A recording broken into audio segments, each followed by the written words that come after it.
வணக்கம் நண்பர்களே, எல்லாரும் எப்படி இருக்கீங்க? நான் ரொம்ப நல்லா இருக்கேன். இன்னைக்கு வீடியோ வந்து சண்டே ஈவினிங் எடுத்தது இது.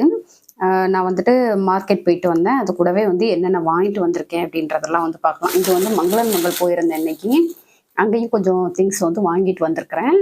என்னென்ன வாங்கிட்டு வந்தேன், எவ்வளோ ரேட்டு, எவ்வளோ மிச்சப்படுத்தினேன், முக்கியமா வந்து எவ்வளோ மிச்சப்படுத்தினேன் அப்படின்றத வந்து இந்த வீடியோவில் பார்க்கலாம். ரேட்டு இது கூடவே வந்துட்டு காய்கறி ரேட்டெல்லாம் வந்து எந்த அளவுக்கு இருக்குது அப்படின்றதெல்லாமே பார்க்கலாம். ஃபர்ஸ்ட் வந்து மங்களன் மங்கள் போனது வந்து சொல்லிடுறேன்.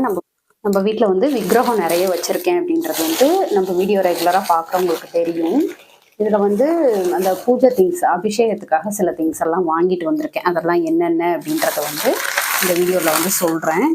ஏன்னா நம்ம விக்கிரகம் வந்து வைக்கிறோம் அப்படின்றப்போ அதுக்கு வந்து கட்டாயம் வந்து அந்த அபிஷேகம் அந்த மாதிரி விஷயங்கள்லாம் வீக்லி ஒன்ஸாவது பண்ணணும் அப்படின்னு சொல்லுவாங்க. அதனால வந்து எனக்கு கொஞ்சம் அங்கே வந்து திங்ஸ் எல்லாம் கொஞ்சம் கம்மியாகவே இருக்கும் அப்படின்றதுனால நான் எப்பயும் அங்கே போயிட்டு தான் வாங்குவேன். இதில் வந்து என்னென்ன வாங்கியிருக்கேன் அப்படின்றத வந்து பார்க்கலாம். இது வந்து பன்னீர் வந்து வாங்கிட்டு வந்தேன். அபிஷேக பன்னீர் தான் இது. இது வந்து 45 போட்டிருக்கு. ஆனால் வந்துட்டு 33 ரூபாய் அப்படின்ற மாதிரி இருக்கும். இது பார்த்தீங்கன்னாக்கா திரவிய பொடி. மோஸ்ட்லி வந்துட்டு விக்கிரகம் வச்சுருக்கோம் அப்படின்றப்போ இந்த திரவிய பொடினால வந்து அபிஷேகம் பண்ணணும். இது வந்து கலந்து பண்ணுறப்போ நமக்கு வீடே பார்த்தீங்கன்னா அவ்வளோ ஒரு வாசமாக இருக்கும். அது வந்து சொல்லவே முடியாது. அவ்வளோ ஒரு வாசமாக இருக்கும். அந்த விக்கிரகமே வந்து கருப்படிச்சது மாதிரி இல்லாமல் நல்லா பளிச்சுன்னு ஆகிடும். நான் வந்து ஆல்ரெடி இந்த வாராகி அம்மனுடைய இது, அதுக்கடுத்து வந்துட்டு முருகன், சாய்பாபா, அதுக்கடுத்து மகாலட்சுமி விக்கிரகம் இந்த மாதிரி எல்லாமே வச்சுருக்கேன். அதெல்லாம் வந்துட்டு ஒரு வாரம் ஒரு டைமாவது நம்ம வந்து அபிஷேகம் பண்ணணும் அப்படின்றதுனால இதெல்லாம் வந்துட்டு வாங்கிட்டு வந்துடுவேன். இதை வந்து எப்படியா இருந்தாலும் எனக்கு வந்து ஒரு 2-3 மாதத்துக்கு வரும். ஏன்னா வாரத்தில் ஒரு டைம் இல்லை 2 டைம் தானே பண்ணுவோம். அதனால் அடுத்து இதில் வந்து சந்தனம் வில்லை இருக்குது. இதுவுமே வந்து கரைச்சி பொட்டு வைக்கிறதுக்கு இல்லை அப்படின்னாக்கா நம்ம வந்து அபிஷேகத்துக்குமே யூஸ் பண்ணிக்கலாம். நல்லாவே வாசமாக இருக்கும். அதுக்கடுத்து குங்குமம் வந்து 2 பாக்கெட் வாங்கிட்டு வந்தேன். இதுவுமே வந்து அபிஷேகத்துக்கு, அதுக்கடுத்து வந்து அந்த விளக்கு இந்த மாதிரி இதுக்கெல்லாம் வந்து பொட்டு வைக்கிறதுக்காக கோபுரம் குங்குமம் தான் வாங்கிட்டு வந்தேன். இது பார்த்திங்கன்னா திரி வந்து வாங்கிட்டு வந்திருக்கேன், சிகப்பு திரி. இது வந்து முருகனுக்காக போடுவேன். முருகன் வாராகி அம்மனுக்கு வந்து போடுவோம்.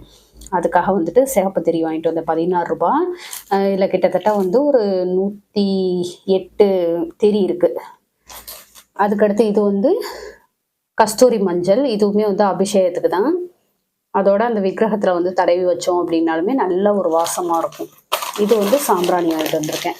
நான் வந்து நெருப்பு மூட்டி அதில் வந்து சாம்பிராணி போடுறது தான் வழக்கம். அதனால் இது வந்து வாங்கிட்டு வந்திருக்கேன்.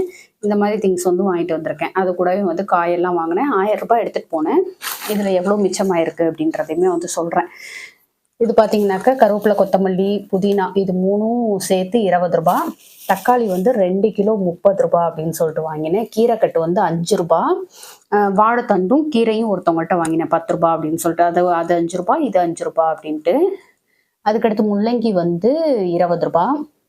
மாங்காய் வந்து 30 ரூபாய். பீட்ரூட்டுமே வந்து 20 ரூபாய் தான். அதுக்கடுத்து வந்து ரொம்ப அதிக விலையாக இருக்கிறது வந்து உருளைக்கிழங்கு தான் எனக்கு ரொம்ப அதிகமாக இருக்கிறது மாதிரி தெரிஞ்சு. பெரிய வெங்காயம் வந்து 2 கிலோ 40 ரூபாய் அப்படின்னு சொல்லிட்டு வாங்கினேன். இது உருளைக்கிழங்கு வந்து 50 ரூபாய். கிலோ வந்து 50 ரூபாய். 1 கிலோவுக்கு கூடவே தான் இருந்தது. அதுக்கடுத்து வந்து பச்சை மிளகாய் வந்து 10 ரூபாய். இந்த பச்சை மிளகாய் பார்த்தீங்கன்னாக்கா பயங்கர காரமாக இருக்கும். ரொம்ப சின்னதாக இருக்கிற மாதிரி இருக்கும். ஆனால் வந்துட்டு காரம் வந்து நல்லா இருக்கும். அதனால் பார்த்து தான் யூஸ் பண்ணணும். அதுக்கடுத்து இது வந்து தட்டைப்பயிறு. இது வந்து புளிக்குழம்பு வச்சுக்கலாம் அப்படின்ட்டு. அதுக்கடுத்து லெமன் வந்து 20 ரூபாய். தட்டைப்பயிறு வந்து 10 ரூபாய்க்கு வாங்கினேன். முருங்கைக்காய் வந்து 20 ரூபாய். இந்த கட்டு வந்து 20 ரூபாய் அப்படின்னு சொல்லிட்டு வாங்கினேன். அதுக்கடுத்து பூ கொஞ்சம் வாங்கிட்டு வந்தேன். சாமிக்கு வந்து எப்பயும் ஸ்ரீரங்கம் மார்க்கெட்டில் வாங்கிட்டு வந்துடுவோம். அங்கே போகிறதுக்கு இன்னைக்கு வேலை இல்லை அப்படின்றதுனால இங்கே காந்தி மார்க்கெட்டில் வாங்கிட்டு வந்தேன். அது வந்து 20 ரூபாய். 100 பூ வந்து 20 ரூபாய். இது வந்து 100 பூ 30 ரூபாய் அப்படின்னு சொல்லிட்டு முல்லைப்பூ பாதி கொஞ்சம் கட்டிட்டேன். வாங்கிட்டு வந்ததுக்கப்புறமேட்டு கோயிலுக்கு வச்சுட்டு போகலாம் அப்படின்றதுக்காக. இதுதான் வந்து இன்னைக்கு வாங்கிட்டு வந்தது. எடுத்துகிட்டு போன 1000 ரூபாயில் வந்து என்ன செலவாச்சு, எவ்வளோ மிச்சம் அப்படின்றத வந்து இப்போ பார்க்கலாம். இதில் வந்து 450 ரூபாய் வந்து எனக்கு மிச்சமாயிருக்கு 1000 ரூபாயில். இதில் வந்து பூஜா திங்ஸ் அப்படின்னு சொல்லி பார்த்தோம்னாக்கா 233 ரூபாய் வந்திருக்குது. இந்த பூஜா திங்ஸ் எல்லாம் இந்த ரோஸ் வாட்டர், அதுக்கடுத்து வந்து திரி, சந்தனம் இந்த மாதிரி எல்லாம் சேர்த்து 233 வந்திருக்கு. மிச்சம் எல்லாமே வந்து காய்க்கான செலவு தான். காய், அதுக்கடுத்து பூ, விளக்கு வாங்கினேன். அகல் விளக்கு வந்து வாங்கிட்டு வந்தேன். அது வந்து இதில் உங்கள்கிட்ட காட்டாம விட்டுட்டேன். தண்ணியில் போட்டிருக்கேன், ஊற போட்டிருக்கேன். அதில் வந்து மிச்சமாக இருக்கிறது வந்து இந்த 450 வந்து மிச்சம். இதில் வந்து ஒரு 100 மட்டும் நான் வந்து உண்டியலில் போட்டுருவேன். 100 போட்டுட்டு மிச்சத்தை வந்து கையில் வச்சுப்பேன். ஏதாவது செலவு இருக்கா அப்படின்ற மாதிரி பார்த்துட்டு, இல்லை அப்படின்ற பட்சத்தில் திரும்ப வந்துட்டு உண்டியல்லே போட்டு வச்சுப்பேன்.